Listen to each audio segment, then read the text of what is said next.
Mr. Dhankar has resigned citing the reason of health issues. Now, how do you see that?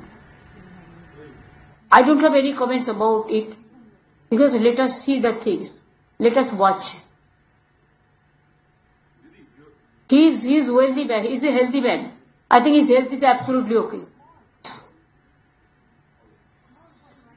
দিদি বিরোধীরা বলছে যে vote পর্যন্ত তৃণমূল কংগ্রেস এই ইস্যুটা চালিয়ে যাবে, বাঙালি ইস্যুটা। কেন ভোট পর্যন্ত কেন, সারা জীবন চালিয়ে যাবে। তৃণমূল যখনই এ ধরনের সন্ত্রাস হয়েছে তখন লড়াই করেছে, লড়বে।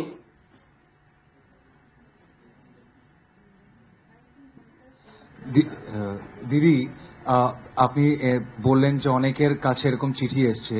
আমরা আগে দেখেছিলাম যখন এরকম কোনো মানুষকে সন্দেহর চোখে রেখে ডিটেনশন ক্যাম্পে পাঠিয়েছে তখন রেসপেক্টিভ ডিস্ট্রিক্ট পুলিশের কাছে লেটার যায়, কোয়েরি লেটার যায়।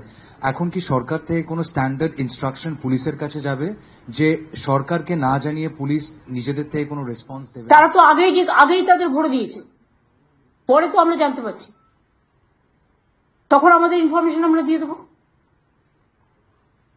তাহলে এখানে যারা আছে তাদের সম্বন্ধেও এই কোয়ারি হবে তো? এখানে যে মানুষগুলো কাজ করে তাদের সম্বন্ধেও এই কোয়ারি যদি স্টার্ট করি আমরা, সেটা কি ভালো দেখাবে? আমি করতে চাই না, কারণ we respect each and everybody. একটা ভাষায় কথা বলা কারো অপরাধ নয়।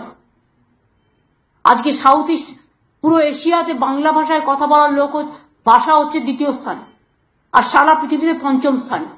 30 কোটির বেশি মানুষ বাংলায় কথা বলে, এটা মাথায় রাখবেন পৃথিবীতে।